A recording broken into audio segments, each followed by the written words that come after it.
Cancer, برج سرطان،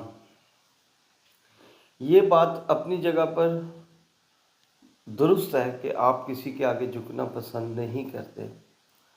کسی کی خوشامد کرنا آپ کے لیے بڑا ہی زیادہ مشکل ہو جاتا ہے.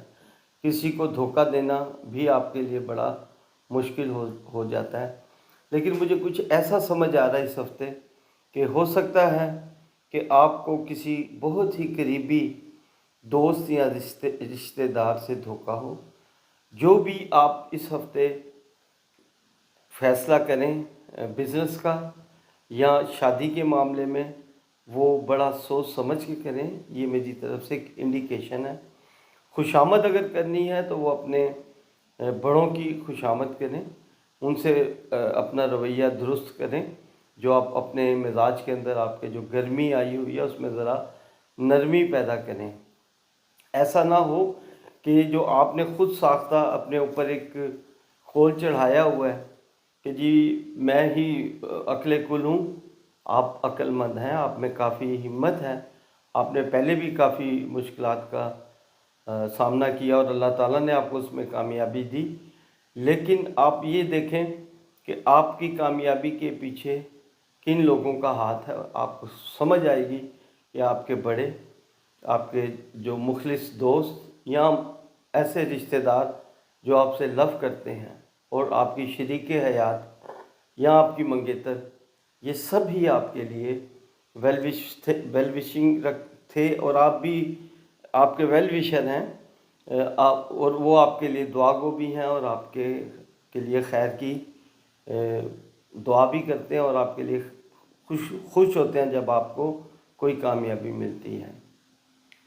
کچھ ایسی باتیں جو آپ نے اپنی زندگی کے اندر شامل کی ہوئی ہیں روزمرہ کی زندگی کے اندر، وہاں پر آپ کچھ غلطی کر پا رہے ہیں، کچھ غلط کر پا رہے ہیں. کچھ دیکھیں، سوچیں کہ آپ کہاں پر غلط ہیں، اس کو سدھارنے کی کوشش کریں.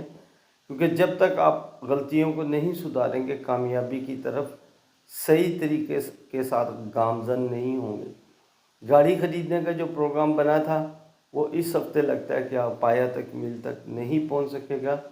آپ کا بجٹ بہت بری طرح سے ڈسٹرب ہے. اور اپنے بجٹ کو جب بھی بنائیں اکیلے بیٹھ کے، اگر تو آپ سنگل ہیں تو ٹھیک ہے، اگر آپ شادی شدہ ہیں تو اپنی شریک حیات کے ساتھ بیٹھ کے اس بجٹ کو بنائیں اور ڈسکس کریں کہ ہم کہاں پر فضول خرچی کر رہے ہیں.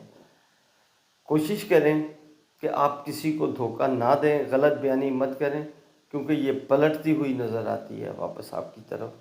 اگر آپ کسی کو دھوکہ دیں گے تو خدا نہ خواستہ آپ کی زندگی میں بھی دھوکہ ہوگا.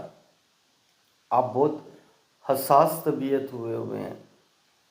اندازہ ہے اس ہفتے مجھے، میں جب سٹار بنا رہا تھا، کہ آپ کا حساس ہونا بھی ایک لحاظ سے آپ کے نزدیک بہتر ہے. لیکن اتنا زیادہ مت حساس ہوں کہ آپ کو لوگوں کے آگے جھکنا پڑے. اپنی ایگو کا، اپنی انا کا خیال کرتے ہوئے اپنے معاملات کو ترتیب میں دیں. اللہ تعالیٰ سے دعا کریں کہ اللہ تعالیٰ آپ پر رحم کرے، صدقہ دیں، اور اللہ تعالیٰ کے خوبصورت نام یا وکیلوں یا کبیوں کا ورد کرتے ہوئے گھر سے نکلیں اور ہفتہ پورا جب بھی آپ کو یاد آئے یہ ورد دہرائیں. اللہ تعالیٰ آپ کا حامی و ناصر ہو.